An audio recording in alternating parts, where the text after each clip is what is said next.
Chaser Report is recorded on Gadigal land. Striving for mediocrity in a world of excellence. This is the Chaser Report. Hello and welcome to the Chaser Report, sponsored by Russia Today, the world's premier source of news on Russia. I'm Dom Knight, proud ally of the Russian Federation. Charles Firth, welcome to this podcast brought to you by Russia Today. Dom, we haven't discussed this. When did that come in? Did that just come in recently? It's come in now. Right. And okay. it's come in for me personally. It's not really. Oh. I mean, it's sort of for the podcast. Yes. But you don't get a choice. It's kind of, it's, I guess you could call it, you're being bombarded with ads. Oh, I see. Yeah, that's kind of how it's going down. So it's sort of like, if we don't say that, then we get sort of killed. Is that what you mean? Yeah. Like, basically. I for one have always loved Putin, and he's just pure. He's just such a relaxed figure, isn't he? He is the greatest living human, and I'm going to explain why after this ad from our lesser sponsors. The Chaser Report. News you know you can't trust. You could have avoided that ad by going to chaser.com.au/podcast, or you could go to Russia Today and find out the real news about people call it a war in Ukraine, Charles. So I'm here on behalf of my good friends at Russia Today to clear up or any misconceptions about the war. And the first misconception is, Charles, it's not a war. It's not a war. No. What do you mean? Well, it started out as a special military operation. Yeah. And now it's basically a democratic election. But what? What? Yeah. No. Haven't you seen the news footage of all those people in Ukraine, in what was parts of Ukraine is now part of Russia, going to vote in their clear ballot boxes, which is a good system, because if the ballot box is clear, you can make sure they're not wasting their votes on the wrong side. Yes, that's right. I didn't see that they were clear. And they were being led there at gunpoint in case anyone attacked them. Yes. Because as you know, the Ukrainian government is a Nazi government, and they wanted to interfere with the free and fair elections that Russia conducted in the parts of Ukraine that are actually now Russia. I kind of feel like we need that sort of system here. Clear ballot boxes. Yeah, clear ballot boxes, but also voting at gunpoint. I think one of the problems with the last election was there wasn't enough transparency. Yeah, literal transparency of the ballot box. That's right. I personally felt very threatened by the lack of guns in the polling booth. No, Australia has lots of problems. And to be fair, I mean, people criticise Russia's elections and Vladimir Putin's conduct of them. Yes. This was the least undemocratic election that Vladimir Putin has ever presided over. Wow. Yeah, no, because in Russia, they just make up the votes. Yeah. Like, let's not kid ourselves. This actually had people voting. They counted it. They did. I mean, they ignored the result, obviously. Right, but they actually counted it more thoroughly. Yeah. And I don't think people actually bother to vote in Russia. And what was the result? What happened? Oh, overwhelming endorsement of those four provinces in the Donbass region becoming part of Russia. Of Russia? Well, they already were. They always were. Oh, well. This is another misconception. This is a thing, yes. They were always part of Russia. Yes, It's just, it's a mistake that's been made. Yes. They were always part of Russia. In fact, all of Ukraine is part of Russia. Yes. Because the Soviet Union was never legally dissolved. And in fact, the entire area, the whole of Eastern Europe, is just rightfully part of the Soviet Union. So why, just bear with me for a second. Because I get if there's anything you don't understand, I'm here to explain. Why do they have to use so many bombs to get it back? I mean, if it's sort of already part of Russia. But that's misinformation, right? Okay, because there was a tragic bombing. Yeah. A tragic and an evil Yes. and terrorist bombing. Oh, yes. And that was when the agents of Ukraine, the Ukraine Special Service, the terrorists, they are legitimately part of the Ukrainian government if you believe sham international law, but we say that they're terrorists. Yes. They blew up the bridge, Charles. They blew up the bridge between Russia and Russia. Oh, yes. Yeah, to Crimea, which is, as we know, always part of Russia. Yes. It was the proudest achievement of Vladimir Putin. When it was built, Vladimir Putin actually, he drove a dump truck across the bridge. Yes. The beautiful, lovely bridge. Is the dump truck the sort of highest honor that Russia can bestow on I think it something, was the isn't only it? working vehicle available on the day. He drove the dump truck over It's like, himself. we are proud to present a dump truck. Yeah. Yeah. Although, to be fair, that was the only time Crimea has ever had a rubbish collection day where the rubbish was taken away. But anyway, so this was done, and it expressed the people of Ukraine of the people of Crimea's desire to be part of Russia. Yes. We didn't ask them, but we assumed that's what they wanted. Yes. And we built this bridge. And now that they've bombed this bridge, the supply lines don't work anymore. Russia can't supply Russia. No. The trucks can't go across. The military can't go across. But if everyone agrees that it's part of Russia, why can't they just come in somewhere else? Because surely everyone just agrees. Well, it's not like it's a contiguous piece of land, admittedly. Right. Okay. There's another bit of Ukraine kind of in between the two. And in fact, it's kind of the only way you can get to Russia from Russia is over the bridge to Crimea. Oh, I see. So, I see. So, because if you look at the map, you might be mistaken in thinking it was rightfully part of Ukraine. Yes. Rather than the Russia that it truly is. It truly is. Right. Okay. Okay, so that's a big misconception there. Okay, great. And the other thing is, you mentioned bombs. Now, look, there were bombs. There were bombs dropped on Kiev and other parts of Ukraine in the past week. You need to view them as bombs of liberation, right? Because what's happened is, in recent months, Russia has liberated the eastern provinces that were always part of Russia. Yes. It's liberated those people from being part of Ukraine. And when bombs were dropped on the cities and the parks and the other facilities, we were also liberating Ukrainians from being in Ukraine anymore. The people who got bombed were no longer, they're free from being in Ukraine now. Right. I mean, But, they were vaporized. I see, because they are no longer Yeah, they're no longer of this people. world. Yeah. Yes. So in many ways, they're liberated. What about wasn't there a playground that got bombed? Like one of the bomb sites? Oh, no, that's a false flag. That's a false flag. Oh, that was done by the Ukrainians. That's right. They're monsters. They are monsters. Yes. Oh, that makes sense, doesn't it? Because weren't they all in like downtown Kyiv? Like they were sort of civilian sites. They weren't military sites.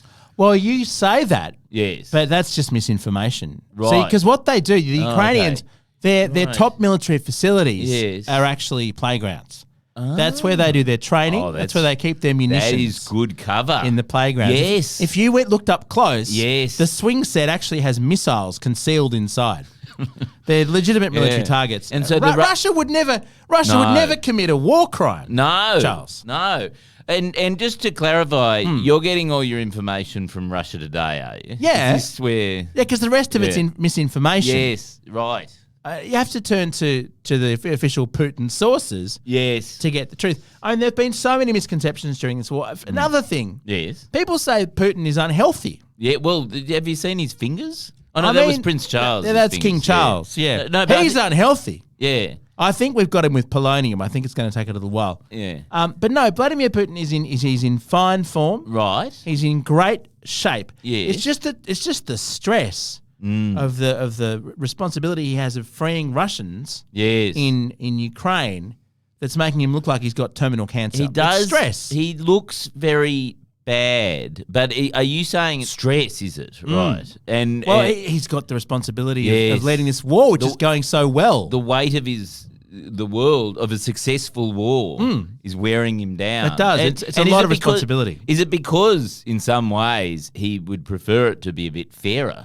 Like that in some ways it's just so easy. It's really that it's stressful. It's like having a fight with a baby, basically. Yes. Because it's just he feels bad that the baby, but the baby's got to get taught because the baby's a Nazi. You would feel bad. Our baby's a Nazi. That's right. He does feel bad. He'll live till he's 150. Don't even worry about that. Putin's going to live forever. You're not reading North Korean news now? Actually, we have very good news about North Korea as well. The Chaser Report. More news, less often. So look, the war is going very well. Okay, and great. People are saying Ukraine is winning the war. Yes. They're saying that, but it's actually the only part of the Ukraine that's winning the war is the part that is in Russia. Do you see what I'm saying? The Ukrainians are losing the war. They're losing the war. And in fact, Ukraine doesn't even exist. So, just to clarify, just to clarify, because Ukraine is actually Russia. Yes. Russia is winning the war. That's right. Ukraine doesn't exist. Because, their forces, which, misleading Western sources call Ukraine. That's right. Are brilliant military strategists who keep winning every battle that they fight. But because they're actually Russians, You understand. they are actually winning the war. Ukraine doesn't rightfully exist. yes. It was a mistake by Yeltsin. Oh, it was a typo. It was a wasn't total typo. Yes. It's the same. It's basically the same language. yes. I mean, it's not really, but it is. It's the same. It's Russian. They speak Russian there. Yes. I mean, our president's Vladimir. Theirs is Vladimir, right? Potato, Yeah. potato. Yes. It's just all part of Russia. And so why? Just humour me. Why is President Xi Jinping of China Yes. distancing himself from Putin in the last few days and saying, Russia should actually de-escalate now, shouldn't drop the bomb on civilian playgrounds, shouldn't start. They're not civilian playgrounds, but anyway. Yeah. You mean military installations? Yeah, why? Yeah. There's military playgrounds. That's right.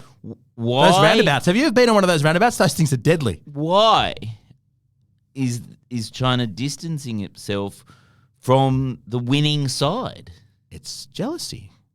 Of course, it's jealousy. I mean, people for a long time, there were two superpowers. Yes. There was the US, Yes. and there was the Soviet Union. Yes. And then people had thought that it was China in the US now. But now Xi Jinping he's seen the might of the Russian army, The might of the Russian army. the incredible might of the Russian army. Oh, yes. As shown by the fact that we needed to conscript more civilians. Yes. That's been misreported. That they were volunteering. To give them a chance. They want to be part of the victory. To enjoy victory. They want to be part of the victory. Yes. They want to say we were there. And Russians are lazy, aren't they? I mean, you've got to conscript them just to get them to do anything. That's right. I mean, nowadays. imagine how much we would have won by if we were trying. Yes. And so China is now jealous because they're worried that they're next. Yes. I mean, China might also be part of Russia. Can you prove it's not? That's a good point. I mean, in some ways, is Australia Russia? I mean, it could be. Yes. It could be. You can't prove it's not. It will be quite hard to build the land bridge, but we're working on it. Our scientists are working on it. And Charles, the final misconception I want to clear up, and this is really important because I think people are worried, people are scared that there's going to be a nuclear war. Yes. That Russia is going to drop nukes on Ukraine. I mean, of course, Russia's not going to drop nukes on Ukraine, but nor is Russia not going to drop nukes on Ukraine. It's a very fine line. Look, I don't totally understand that sentence. I mean, we would never drop nukes on Ukraine unless they keep doing exactly what they're doing, and then they'll see what they get. But we'd never do it, of course. Right. Because it's Russia. It would be like dropping a nuke on your own foot. Yes. Unless your foot was a Nazi, in which case, well, better to cut it off. Right. Do you feel safer? The important point is Vladimir Putin is a very stable man who would never do anything to destabilize the world. He would never plunge the world into an unnecessary war. What kind of man do you think he is? He's an ex-KGB officer. He understands these things. Yes. He understands that the threat of extreme physical violence and torture will break people. But don't you think, there's, just humour me for a second. Sure. He is, in some ways, if you just don't necessarily take everything on board that you're saying and just sort of use a different source to Russia Today. If you use Western sources, sure. There is an argument to say Putin's sort of back is against the wall. He's a cornered person. Yeah. The only thing he can do now is, his conventional weapons haven't worked. He's got Belarus sending over Iranian drones, but, that's not a long-term strategy. The only choice really is to go nuclear. I mean, you've made a terrible mistake there when you say Belarus. Russia. Oh, it's yes. Russia. Yes, it's just more of Russia. Yes. So Russia and Russia are fighting Russia Yes. in a war at the moment. That's what's going on. It's an internal affair, really. It's not really any of our business. It's not any of your business at don't all. even I don't know know why why we're talking Australia. And why is Australia Yes. arming Ukraine? Sending over Bushmasters. So I can commit to you here today that Russia will under no circumstances drop a nuclear weapon in Ukraine unless we have to. unless we look like we're losing the war, but which we're not. No. We're not losing the war. We're winning the war, and we're conscripting more soldiers. Yes. Just like when you have a really good party, you want to invite your extra neighbours. Hey, we're having a great time. Come on down to the front and be part of the war. Yes. That gives me great comfort, Dom. I will sleep tonight, hopefully. I don't think you should sleep tonight because it's probably going to go down tonight. The bombing that we're not going to do. Yeah. I think we're pretty fucking desperate at this point. We don't have a lot of other options. Okay. Well, it's been nice knowing you, Dom. Is this it? Only if you think Vladimir Putin's an unhinged madman who'll basically nuke a country right next to Russia, and thereby all the fallout will also come into the rest of Russia just to save face. Unless you think Putin would do that, it's basically over. Well, this episode was proudly sponsored by Russia Today, and we're part of the Acast Creator Network. Catch you tomorrow, maybe. It'll be fine.